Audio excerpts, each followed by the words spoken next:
बिस्मिल्लाहिर्रहमानिर्रहीम, अस्सलाम वालेकुम। आज ज़रा कुछ बात कर लेते हैं शहबाज शरीफ साहब के रूसी समरात की।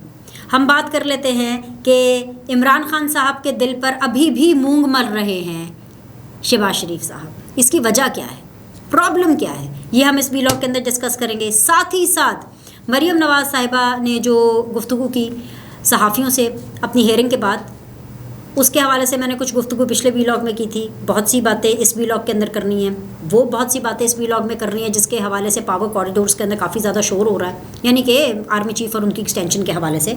और साथ ही साथ हम ये ज़रूर बात करेंगे कि लंदन के अंदर जो शहबाज शरीफ साहब की मुलाकात होने वाली है नवाज़ शरीफ साहब के साथ, उसमें क्या होने जा रहा है। तो सबसे पहले हम आगाज़ कर लेते हैं कुछ समरात का। समरकंद में ऑफकोर्स वज़ीर आज़म पाकिस्तान शहबाज शरीफ साहब उसका दौरा कर रहे हैं। उज़्बेकिस्तान का शहर है समरकंद, और वहाँ से हो नहीं सकता कि उज़्बेकिस्तान शहबाज शरीफ साहब जाएं, समरकंद जाएं और वहाँ से कुछ समरात ना आए। तो समरात आ गए हैं। एक तस्वीर ये चल भी रही है तस्वीर, ये वो तस्वीर है जिसने इमरान खान साहब की रातों की नींदें उड़ा दी हैं। उसकी मैं आपको रीज़न बताती हूँ। जब वोट ऑफ नो कॉन्फिडेंस हुआ तो इमरान खान साहब ने क्या कहा? इमरान खान साहब ने कहा कि मुझे इसलिए निकाला गया है क्योंकि ये अमरीकी साजिश है, और इसलिए अमरीकी साजिश मेरे साथ हुई क्योंकि मैं रशिया चला गया था। अब जब वो ये तस्वीर देखेंगे ना, शहबाज शरीफ और जो रशियन सरबराह है उनकी मुलाकात की, उनकी ये साथ साथ जब तस्वीर देखेंगे तो उनको मैं आपको बता रही हूँ बहुत रातों तक नींद नहीं आने वाली। उसका मैं आपको रीज़न भी बताती हूँ क्यों, कि ये मैं किस बेस के ऊपर कह रही हूँ। लेकिन पहले हम ये डिस्कस कर लेते हैं कि जो शहबाज शरीफ साहब जो समरात लेकर के आ रहे हैं ना, ये रूसी सदर से मिलने के बाद व्लादिमीर पुतिन के साथ जो उनकी मुलाकात हुई है, जो बातचीत हुई है, उससे पाकिस्तान को क्या मिलने वाला है, ये इसको समझना और जानना बहुत ज़्यादा ज़रूरी है। क्योंकि सिर्फ फ़ोटो सेशन नहीं होता, मतलब तस्वीरें तो बहुत अच्छी आई हैं, बड़ी पावरफुल तस्वीरें आई हैं, और इतनी पावरफुल तस्वीरें हैं कि अगर इमरान खान साहब की रातों की नींदें हराम हो रही हैं तो ऑब्वियसली इसमें कुछ ना कुछ तो होगा ना। पूरी पाकिस्तान तहरीक इंसाफ की जो सोशल मीडिया की टीम है और जितने भी उनके फॉलोअर्स और लौंडे लपाटे हैं, वो इसी जद्दोजहद में हैं कि किसी तरह वो इस चीज़ को भी साबुटाज करें, किसी तरह इसके ऊपर भी ट्रोलिंग करें। अच्छा, ट्रोलिंग पे भी मैं आती हूँ, मैं आपको बताती हूँ क्या ट्रोलिंग हो रही है, लेकिन पहले आप खबर सुन लीजिए। सदर जो पुतिन के साथ जो मुलाकात रही है, ये रूसी खबर एजेंसी भी इस हवाले से रिपोर्ट कर रही है, पाकिस्तानी भी इस हवाले से रिपोर्ट कर रहे हैं कि बहुत ही फ्रूटफुल, बहुत ही समराती मुलाकात रही है। क्योंकि जी तवानाई के शोबों में काम करने की क्योंकि ज़रूरत रही है पाकिस्तान को रूस के साथ, तो पाकिस्तान को रूस से बज़रिया पाइपलाइन गैस की फराहमी पर आमादगी ज़ाहिर की गई है। तो 1 प्लस पॉइंट। दूसरा ये कि रूसी सदर ने पाकिस्तान में तबाहकुन सैलाब से होने वाले जानी नुकसान पर अफसोस का इजहार करते हुए मज़ीद इमदाद भेजने का भी इंदिया किया है। दूसरी पॉइंट कि एटलीस्ट इज़ गोना कॉन्ट्रीब्यूट जो फ्लड अफेक्टेड एरियाज़ है, क्योंकि इस टाइम पर जितनी भी कॉन्ट्रीब्यूशंस आए हैं सैलाब ज़दगान के लिए उतनी ही कम है। ये दूसरा संगे मील है। एक वो कि ऑब्वियसली जो यूनाइटेड नेशन के सेक्रेटरी जनरल जब पाकिस्तान आए थे और जिस तरीके से उन्होंने हर चीज़ अपनी आंखों से देखी, बलूचिस्तान, सिंध दौरे किए, पूरी आपकी गवर्नमेंट एक सेम पेज पर थी, आपकी जो इस्टेब्लिशमेंट है, आपकी आर्मी, आपका पूरा एनडीएमए, मतलब पूरे के पूरे डिपार्टमेंट सेम पेज पर थे। तो ये वो क्राइसिस होते हैं जिसके अंदर सबको मिलकर काम करना होता है, क्योंकि ये सियासत से बालातर होते हैं, ये सियासत से ऊपर होते हैं। तो ये चीज़ें बड़ी ज़्यादा इंपॉर्टेंट होती हैं। दूसरी चीज़ ये कि जो रूसी सदर के साथ जो मुलाकात है ये अपने आप में बहुत अहमियत रखती है। 2 मैंने आपको इसके प्लस पॉइंट्स बता दिए हैं। तीसरा प्लस पॉइंट मैं आपको ये ज़रूर बता देती हूँ कि दोनों ममालिक के फूड सिक्योरिटी, तजारत और सरमायाकारी और तवानाई प्लस दिफा और सिक्योरिटी समेत बाहमी फ़ायदों के तमाम शोबों में दोनों ममालिक ने एक दूसरे के साथ ताउन करने की यकीन दहानी कराई है। ये एक बहुत बड़ा ब्रेक थ्रू है ऐसे टाइम पर जब पाकिस्तान एक मुश्किल दौर से गुजर रहा है, सिर्फ सियासी तौर पर नहीं, मौशी तौर पर भी। वो तो हम वैसे बचपन से सुनते आ रहे हैं ना कि पाकिस्तान एक नाजुक दौर से गुजर रहा है, लेकिन बाकी इस टाइम पर ये जो दौर है ये बहुत ही ज़्यादा मुश्किल है, क्योंकि महंगाई बहुत ज़्यादा है। मौशी तौर पर पाकिस्तान को संभालने की कोशिश की जा रही है पीपल्स पार्टी की तरफ से भी, PMLN की तरफ से भी। तो इमरान खान साहब ने कमिंग बैक टू कि वो जो बयानिया दिया कि जी उनकी क्योंकि मुलाकात हो गई रशियन सदर से और वो रशिया चले गए और इस वजह से उनको निकाल दिया गया, क्योंकि जो हुकूमत आई है वो इम्पोर्टेड हुकूमत है और उसके ऊपर अमेरिका की आशीर्वाद है, तो भाई उसका भी दूध का दूध पानी का पानी हो गया इस तस्वीर के ज़रिए। इस तस्वीर के ज़रिए।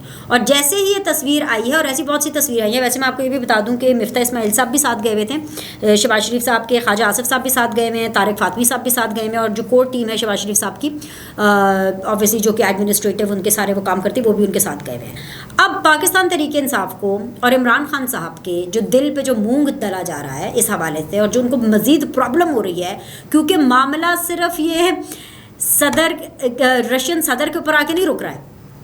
मामला ये है कि शहबाज शरीफ साहब ने आगे 17 तारीख को लंदन चले जाना है, 18 तारीख को उनकी लंदन में कायदे मोहतरम और अपने बड़े भाई नवाज शरीफ साहब से मुलाकात है। बताती हूँ उस मुलाकात में क्या होने वाला है। उसके बाद 19 तारीख को शहबाज शरीफ साहब ने अमेरिका चले जाना है, बिकॉज यूनाइटेड नेशंस के ऊपर के जो फ्लोर है उसके ऊपर उन्होंने खिताब करना है। ये बहैसियत प्राइम मिनिस्टर शहबाज शरीफ साहब का पहला खिताब होगा, तो तमाम आइज़ एंड ईयर्स जैसे कहते हैं ना, वो शहबाज शरीफ साहब पर लगे होंगे। तो शहबाज शरीफ साहब के जो सितारे हैं ना, वो इस वक्त काफ़ी अच्छे चल रहे हैं, और इमरान खान साहब के जो सितारे हैं ना, वो गर्दिश में हैं, क्योंकि इमरान खान साहब अपना हर वक्त मुकाबला शहबाज शरीफ साहब के साथ करते हैं, और इसलिए करते हैं क्योंकि शहबाज शरीफ साहब का वो जुमला उठाते हैं कोई, और उसको अपनी कैंपेन में ट्रोलिंग के लिए नून लीग के अगेंस्ट इस्तेमाल करते हैं। जैसे कि beggars are not choosers, Imran Khan साहब ने इस जुमले को पीट दिया। फिर इस जुमले को कि जी शहबाज शरीफ साहब जब ये कह रहे थे कि भाई हम जिस मुल्क में भी जाते हैं वो समझते हमसे पैसे मांगने आ गए। फिर इस जुमले को कि शहबाज शरीफ साहब ने कहा कि हम किसी मुल्क में फ़ोन करते हैं तो उनको लगता है कि जी हम पैसे मांगने आ गए। इमरान खान साहब की आधी कैंपेन जो नून लीग के ख़िलाफ़ होती है, उसके अंदर शहबाज शरीफ का बहुत अहम किरदार होता है, क्योंकि शहबाज शरीफ साहब की बातें उठाते हैं और उनको ट्रोल करते हैं, उनके ज़रिए नून लीग को ट्रोल करते हैं। अब जब वो देख रहे हैं कि यार एक तरफ भाई वो यूनाइटेड नेशन का सेक्रेटरी जनरल इमरान खान साहब, मैंने पिछले व्लॉग में आपको बताया था ना कैसे इमरान खान साहब को जेलसी हो रही थी, जल रहे थे, क्या है हाथ नहीं छोड़ा शहबाज शरीफ साहब ने उनका। अब इसको भी देख के बहुत जलन हो रही है। ये सदर, रशियन सदर, ये प्यूटन साहब के साथ उनकी तस्वीरें देख के भी बहुत जलन हो रही है। अभी मज़ीद जलन होगी जब शहबाज शरीफ साहब लंदन जाएंगे, फिर मज़ीद जलन होगी जब वो नवाज शरीफ साहब के साथ अपनी फ़ोटो में भेजेंगे, फिर उस हवाले से भी ट्रोलिंग की जाएगी, और फिर मज़ीद जलन होगी जब ये बातें और ये ख़बरें आना शुरू हो जाएंगी कि भाई आर्मी चीफ़ के हवाले से बात हुई है और एक्सटेंशन नहीं मिल रही है आर्मी चीफ़ को, तो इमरान खान साहब को और जलन होगी, फिर वो और अपनी कैंपेनिंग शुरू करेंगे। फिर और जलन होगी जब जो शहबाज शरीफ साहब है वो अमेरिका जाएंगे। तो इमरान खान साहब पे ऐसे ही तो नहीं मैं कह रही ना कि उनके दिल पर मूंग दला जा रहा है, और मूंग दलने के लिए शहबाज शरीफ साहब बहैसियत प्राइम मिनिस्टर कायम व दायम है।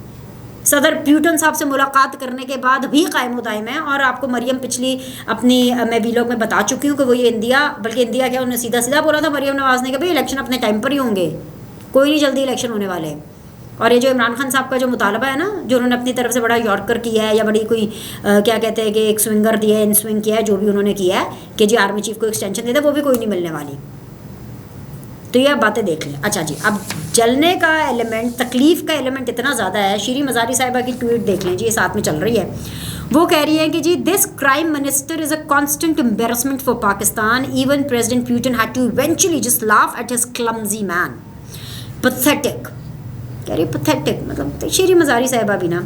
अच्छा जी, this is what conspirators wanted, to have by design a politician who would not only be a crook but also pathetic apology for a PM आगे question mark। और ये उन्होंने तस्वीर के साथ शेयर किया है। तस्वीर मैं आपको बताती हूँ कौन सी ये तस्वीर चल भी रही है।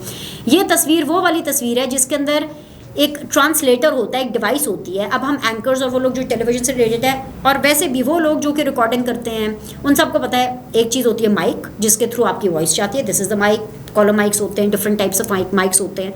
उसी तरह हियरिंग एड्स होती हैं IFB, जिसके साथ आप कनेक्शन रख सकते हैं। ये जो शहबाज शरीफ साहब जो अब सेट करने की कोशिश कर रहे हैं, जिसको PTI की पूरी टीम ने ट्रोल करने की कोशिश की, जिसको PTI ने मजाक बना दिया, शीरी मज़ारी ने आकर के वीडियो के ऊपर खूब पैथेटिक बोल दिया और पता नहीं क्या क्लमजी मैन है ये वो। इसमें पैथेटिक और क्लमजी होने वाला कुछ नहीं है, ये एक ट्रांसलेटर है, ये एक ईयर डिवाइस होती है। और अगर शहबाज शरीफ साहब को थोड़ी दिक्कत आ रही है उस ईयर डिवाइस को एडजस्ट करने में, तो उसमें कोई बड़ी प्रॉब्लम नहीं है। इसमें कोई क्लमजी या कोई पैथेटिक चीज़ नहीं है भाई। ये ईयर डिवाइसेस का एक सर्टन साइज़ होता है, इसको एक फिक्स करने का वैसे बहुत सिंपल होती है फिक्स करने, जैसे वो अपने IFBs लगाते हैं, उसी तरह ये year device is very simple. और अगर ये किसी को लगानी नहीं है तो इसमें कोई ऐसी कोई एम्बैरसमेंट वाली बात नहीं है। इतनी छोटी सी चीज़ को लेकर के जलने का एलिमेंट इतना ज़्यादा था कि उसके ऊपर उन्होंने बनाना शुरू कर दिया। अच्छा, फिर जी इमरान खान साहब की तस्वीर निकाल के उसके ऊपर जी उन्होंने एक कंपैरिजन शुरू कर दिया कि जी खान साहब वाज वेरी कॉन्फिडेंट, खान साहब वाज कॉन्फिडेंट। इमरान खान साहब ने क्या कर लिया था हुकूमत में रह करके? IMF की डील को साबुटाज किया, एक मुआहदे को ब्रीच किया, इंटरनेशनल फोरम के ऊपर पाकिस्तान का एक गलत इमेज दिया। अमेरिका गए इमरान खान साहब, तो वहाँ जा कर के तो वो तकरीरें कर रहे थे कि मैं नवाज शरीफ का AC उतार दूंगा जेल में जाके, मैं ये कर दूंगा, मैं वो कर दूंगा, मैं फलाने को भी जेल में डाल दूंगा, मैं उसको भी जेल में डाल दूंगा। पाकिस्तान का मजाक उड़ाया जाता है इस तरह से। और अभी भी इमरान खान साहब आप लोग क्या कर रहे हैं? सैलाब के हवाले से जो एड आ रही है, पाकिस्तान के साथ जो भी नई कोलैबोरेशंस हो रही हैं, IMF ने जो अपनी जो सस्पेंड किया था मुआहदे को, उसको जो बहाल किया है, इन तीनों चीज़ों को लेकर के इमरान खान पाकिस्तान तहरीक इंसाफ लगातार कॉन्स्टेंटली सिर्फ एक मनफी प्रोपेगेंडा ही कर रहे हैं और कुछ नहीं कर रहे हैं। एक ईयर डिवाइस लगाने में, एक ट्रांसलेटर डिवाइस लगाने में, एक IFB लगाने के ऊपर आपने उसको इतना ट्रोल कर दिया जस्ट बिकॉज कि आपसे बर्दाश्त नहीं हो रहा था कि हैं प्यूटन से मिलने के बाद भी शहबाज शरीफ, और शहबाज शरीफ वजीर आजम, तो भाई वो तो हैं वजीर आजम और रहेंगे। अच्छा जी, अब लंदन जा रहे हैं जी शहबाज शरीफ साहब, 17 को जाएंगे, 18 को उनकी नवाज शरीफ साहब से मुलाकात है। और नवाज शरीफ साहब से मुलाकात ये बहुत इस हवाले से भी कबल अज़ वक्त एक बात उड़ाई गई और ये कहा गया कि जी जो फैसला है आर्मी चीफ का वो नवाज शरीफ साहब करेंगे। अच्छा जी, अब नवाज शरीफ साहब तो बिल्कुल करेंगे, लेकिन इस दफ़ा कहानी में ट्विस्ट है। ट्विस्ट ये है कि फ़ैसला आर्मी चीफ का और उसकी तैनाती का वो शहबाज शरीफ साहब करेंगे, होली सोली शहबाज शरीफ साहब करेंगे, with the collaboration of, with the मुशावरत ऑफ पाकिस्तान पीपल्स पार्टी। यानी ये जो हुकूमत है ना जो आपको नज़र आ रही है, बिलावल एंड शहबाज शरीफ, ये लोग इसका फ़ैसला करेंगे। नवाज शरीफ को इन्फॉर्म करने के लिए, उनको बताने के लिए और उनको कॉन्फिडेंस में लेने के लिए ये मुलाकात की जा रही है। ऐसा नहीं होने वाला कि शहबाज शरीफ साहब जाएंगे और शहबाज शरीफ साहब हाथ बांध के नवाज शरीफ के सामने खड़े हो जाएंगे, जी मियाँ साहब, जी कायदे मोहतरम, जी नवाज शरीफ साहब, आप मुझे बताइए कि मैंने किसको लगाना है army chief. No, it's not like that. It is like कि क्योंकि शहबाज शरीफ साहब इस हुकूमत को देख रहे हैं, इस हुकूमत को मैनेज कर रहे हैं, इसीलिए तो ऐसी खबरें आती हैं और इसीलिए तो मियाँ साहब कहते हैं, या इसीलिए मरीम नवाज़ भी मीडिया से गुफ्तगू करती हुई कहती हैं कि कुछ फैसलों से मैं अग्री नहीं करती। ये जो हुकूमत है ये नवाज शरीफ डोमिनेटेड हुकूमत नहीं है। शहबाज शरीफ को अपने फैसले करने की आज़ादी है, मुकम्मल आज़ादी है कि नहीं है इसके ऊपर आप क्वेश्चन कर सकते हैं, लेकिन ऐसा नहीं है कि शहबाज शरीफ साहब नाम लेने के लिए जा रहे हैं, हाँ जी मियाँ साहब दसो किन्नू लाना जी अगला आर्मी चीफ। नो, ये डिसीजन ऑलमोस्ट हो चुका है बिटवीन द मुत्तहिदा हुकूमत, यानी the Shahbaz Sharif chapter, the Shahbaz Sharif government and the Bilawal government and the peoples party government, जो कि मुत्तहिदा गवर्नमेंट है, और नवाज शरीफ साहब को ऑन बोर्ड करने के लिए ये मुलाकात होने वाली है। एक और चीज़, एक्सटेंशन के हवाले से इस बारे में बात नहीं होगी। Coming to what Maryam Nawaz said, Maryam Nawaz ने गुफ्तगू करते हुए कहा था army chief general Qamar Javed Bajwa को एक्सटेंशन से मुतालिक सवाल पर, मरियम नवाज ने कहा था कि जब जनरल बाजवा की एक्सटेंशन का वक्त आएगा तब उस पर तबसरा किया जाएगा। बिल्कुल उन्होंने ठीक कहा था, क्योंकि ये वक्त आना ही नहीं है, क्योंकि this is not under consideration. ये बिल्कुल मरियम नवाज साहिबा ने, ठीक है उनका अपना तरीका है कहने का कि जी ये फितना खान है और ये उसने, ये बिल्कुल ये शोशा इमरान खान साहब की तरफ से छोड़ा गया था और ये इमरान खान साहब ने एक वो कैसे कहते हैं ना शुडली लगाई थी, लेकिन the extension is not on the cards, is not very much on the cards. तो इसलिए मरीम नवाज़ ने बिल्कुल ठीक कहा कि जब वक्त आएगा, क्योंकि मरीम नवाज़ को भी पता है कि ये वक्त तो आना नहीं है एक्सटेंशन के हवाले से। ये बहस उस शख्स ने छेड़ी है जो फितना खान है, आपने आईने में अपना मकरू चेहरा देखा है, क्वेश्चन मार्क। आई मीन ये मरीम नवाज साहिबा ने कहा था, लेकिन आर्मी चीफ के हवाले से there is not going to be any extension as of now, और नए आर्मी चीफ की हवाले से जो मुशावरत है उस पर बात की जाएगी नवाज शरीफ साहब को ऑन बोर्ड लेने के लिए। और ऑब्वियसली यूनाइटेड नेशंस के जो असेंबली का जो फ्लोर है उसके ऊपर जो ये शहबाज शरीफ साहब की क्योंकि पहली तकरीर होगी तो उसके अंदर भी ये एक बहुत ठोस तकरीर करेंगे सैलाब के हवाले से, पाकिस्तान के हवाले से, एक वो इमेज जो कि इमरान खान साहब की हुकूमत के अंदर उस दौर के अंदर जो टार्निश हुआ था इंटरनेशनली, उसको बिलावल ने बिल्टअप करने की कोशिश की और आगे अब यूनाइटेड नेशन असेंबली के फ्लोर के ऊपर शहबाज शरीफ साहब अपनी तकरीर करके उसको मज़ीद बेहतर करने की एक कोशिश करेंगे। अच्छा जी, और आखिरी चीज़ एक और, क्योंकि जो शहबाज शरीफ साहब हैं उनकी नवाज शरीफ साहब से मुलाकात 18 तारीख को और 19 को फिर उन्हें अमेरिका के लिए निकल जाना है। मरीम नवाज साहिबा की जो पासपोर्ट के हवाले से जो हेयरिंग है वो 27 सितंबर तक अभी रुकी हुई है, 27 सितंबर को वो हेयरिंग होगी और इसके अंदर कभी इम्कान है ऑलमोस्ट 70% के चांसेस हैं कि मरीम नवाज़ साहिबा को ये पासपोर्ट दे दिया जाएगा। सो बेसिकली मरीम नवाज़ साहिबा जब लंदन जाएंगी तो उससे पहले आर्मी चीफ के हवाले से और उससे पहले जो है ये तमाम तर जो मामलात हैं इसके ऊपर डिस्कशन हो चुकी होगी। सो इसमें यह है कि मरीम नवाज़ साहिबा को अच्छी खबर जो मरीम नवाज़ साहिबा के लिए है वो जैसे कहते हैं ना उनकी भी सुनी गई और बिल आखिर मरीम नवाज़ साहिबा की भी सुनी गई है कि फ़ाइनली अब उनको पासपोर्ट हैंड ओवर होता हुआ दिखाई दे रहा है। और अनकरीब आप देखेंगे कि मरीम नवाज़ साहिबा लंदन जाएंगी और फिर उस हवाले से हम देखेंगे कि पाकिस्तान मुस्लिम लीग नून की पॉलिसीज़ में भी तब्दीली आएगी। लेकिन ये चीज़ें जो है ना ये मैं आगे के लिए छोड़ देती हूँ। अभी के लिए फिलहाल इतना ही। लाइक करें, सब्सक्राइब करें, हमें आपके फीडबैक का इंतज़ार रहेगा। अल्लाह हाफ़िज़।